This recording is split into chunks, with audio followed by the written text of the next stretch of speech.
This is not a brag, but it's true. You cannot manufacture chemistry. You can see two people on television, or hear them on the radio, or hear them in a conversation, and you know that these two people should not be in the same room together, let alone host their own presentation.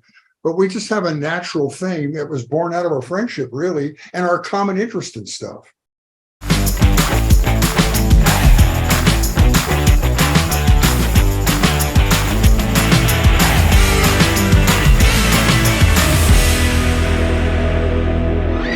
How did you become aware to be great co-hosts together? Is that chemistry? Is it as easy for the two of you as it is for us?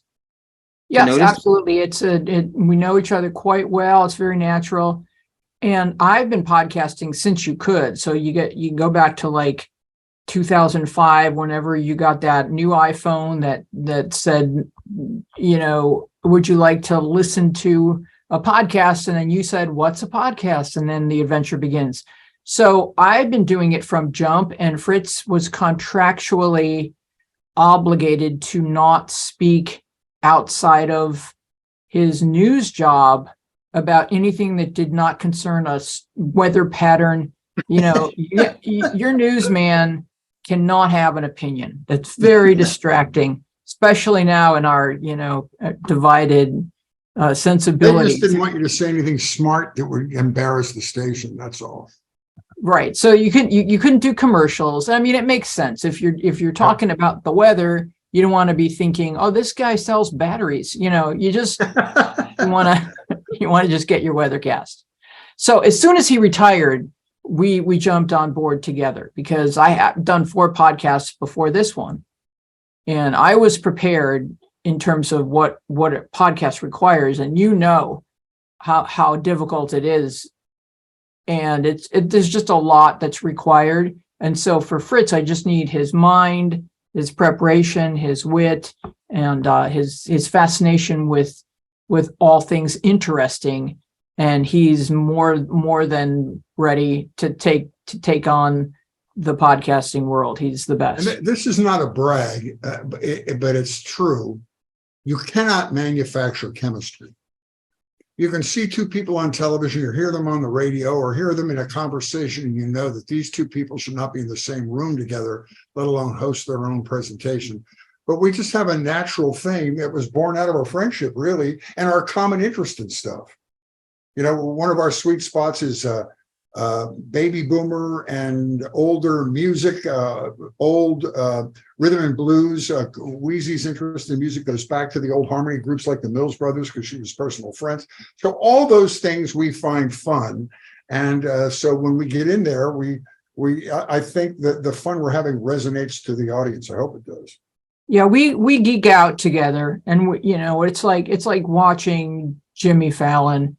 You're just so giddy that he's that giddy. So hopefully we bring that kind of enthusiasm, and, just to get to meet the people that we grew up watching, and also the excitement of when you have an author reading the book and then getting to talk to the author, and, rather than having to scour YouTube for interviews that the author did, because now you're fascinated, we actually get to talk to the person. And so we find that exciting. It's like going to grad school for free.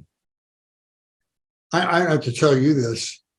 One of the great joys is having a topic that you don't know anything about. For instance, this Connie Converse topic, and the one we're having this week, we're preparing for now. This is a guy that wrote a book about the friendship between Henry Ford, Joseph Burroughs, John Burroughs, and Thomas Edison. These 3 geniuses in a different venue, each one, but they all had this spectacular friendship, and they all took a road trip in a old Model T Ford. I knew a little bit about Henry Ford, from the Industrial Revolution and extreme anti-Semitism, but I didn't realize that he had interests outside that. So Wheezy and I are just going to be blank slates and come into this interview with just being inquisitive. And that's always fun. You discover something you had no idea about. Where do we find you? How often are you broadcasting? Where do we find you? Websites, social media? What's the best way to follow and find this show?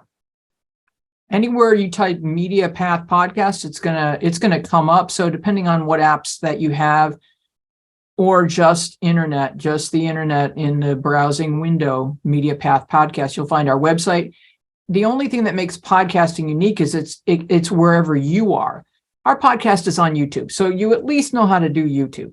So just go to YouTube and search Media Path Podcast, or every phone comes with a podcast app. And if you tap on that app and type the words Media Path, you'll find it. Or you can just go to the internet and go to our website and listen on your phone or listen on your computer all the past episodes are there. There's some biographical information about us. You'll find everything you need. Yeah, podcasting is easier to access than people think it is in our age group. So we just want to go on an educational campaign to that effect.